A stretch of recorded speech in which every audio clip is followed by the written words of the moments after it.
بسم اللہ الرحمن الرحیم۔ اللہ کے نام سے شروع جو نہایت مہربان اور بہت ہی رحم والا۔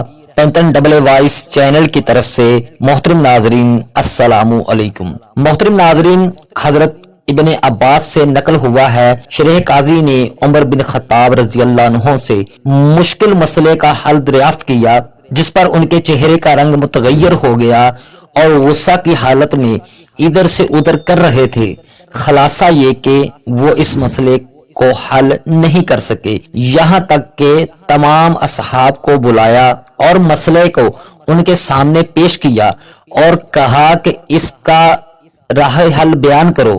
ان سب نے کہا، اے امیر المومنین، آپ رضی اللہ عنہ سب کی پناہ گاہ ہو اور آپ ہی منبع مواخذہ ہو۔ جس پر حضرت عمر رضی اللہ عنہ غصہ ہو گئے اور کہا، خدا سے ڈرو اور ایسی بات کہو جو تمہارے لیے فائدہ مند ہو۔ سب نے کہا، اے امیر المومنین، ہمارے پاس آپ کے سوال کا جواب نہیں ہے۔ جس پر سیدنا عمر رضی اللہ عنہ نے کہا، لیکن خدا کی قسم میں ایسے شخص کو پہچانتا ہوں جو علم و دانش کا چشمہ اور تمام مسائل کو جانتا ہے اور اس مسئلے کا جواب بھی اچھی طرح جانتا ہے۔ سب نے کہا، کہیں آپ کی مراد علی ابن ابی طالب ہیں؟ جس پر انہوں نے کہا، جی ہاں، میری مراد وہی ہیں۔ کوئی ایسی ماں ہے جس نے ایسے بچے کو جنم دیا ہو اور ایسا کامل انسان معاشرہ کے حوالے کیا ہو؟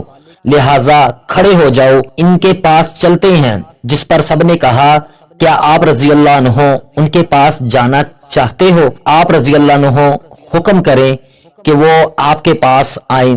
جس پر سیدنا عمر رضی اللہ عنہ نے کہا، کیا تم نہیں جانتے کہ اس گھر میں بنی ہاشم کی ایک شاخ ہے اور ان کے پاس علم کی بہت سی نشانیاں ہیں جن کے پاس ہمیں خود جانا چاہیے، وہ کسی کے پاس نہیں جاتے اور حکمت انہی کے گھر سے ملے گی، لہٰذا ان کے پاس چلو۔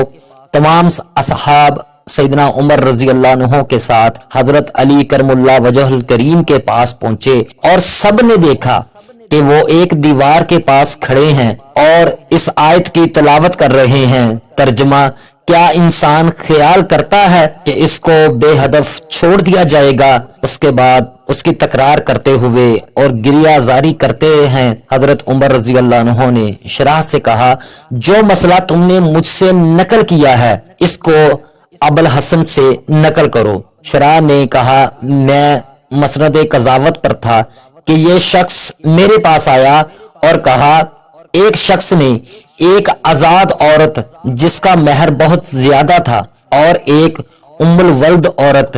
پیارے دوستو، ام الولد عورت اس کنیز کو کہتے ہیں جس کے اپنے مولا سے کوئی اولاد ہو، یعنی اپنے آقا سے کوئی اولاد ہو، کو میرے حوالے کیا اور کہا، میرے واپس آنے تک ان کو نفقہ دیتے رہنا۔ پہلی رات دونوں عورتوں کے یہاں ولادت ہو گئی، ایک کے ہاں لڑکی اور دوسری کے ہاں لڑکا پیدا ہوا، اور ان میں سے ہر ایک زیادہ میراث لینے کی وجہ سے مدعا کرتی ہے کہ لڑکا اس کا ہے اور لڑکی سے دونوں انکار کرتی ہیں۔ جس پر سیدنا حضرت علی کرم اللہ وجہ الکریم نے فرمایا، تم نے ان دونوں کے درمیان کس طرح فیصلہ کیا؟ شرح نے کہا، اگر میں ان کے درمیان فیصلہ کر سکتا تو آپ کے پاس نہ آتا۔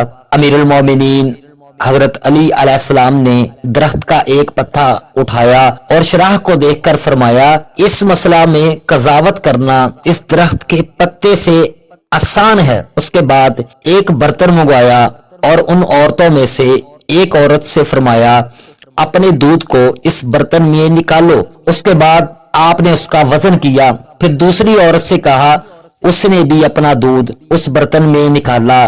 آپ سلام اللہ علیہ نے پھر اس کا بھی وزن کیا تو آپ رضی اللہ عنہ نے دیکھا کہ دوسری عورت کے دودھ کا وزن پہلی عورت کے دودھ سے آدھا ہے۔ اس کے بعد آپ نے دوسری عورت سے فرمایا، تم اپنی لڑکی کو اٹھا لو، اور پہلی سے کہا، تم اپنے لڑکے کو اٹھا لو۔ اس کے بعد شرح سے فرمایا، کیا تم نہیں جانتے کہ لڑکی کے دودھ کا وزن لڑکے کے دودھ سے آدھا ہے اور لڑکی کی میراث بھی لڑکے کے میراث سے آدھی ہے اور اس کی عقل بھی لڑکے کے عقل سے عادی ہے، اور اس کی شہادت یعنی گواہی بھی لڑکے کی شہادت سے عادی ہے، اور اس کی دیت بھی لڑکے کی دیت سے عادی ہے، اور سب چیز میں عادی ہے۔ اس وقت حضرت عمر رضی اللہ عنہ کو بہت زیادہ تعجب ہوا، اور آپ رضی اللہ عنہ نے کہا، یا ابو الحسن، خداوند عالم کبھی بھی مجھے تمہارے بغیر کسی چیز میں مبتلا نہ کرے، اور جس شہر میں آپ نہ ہو مجھے اس شہر میں اکیلا نہ چھوڑے۔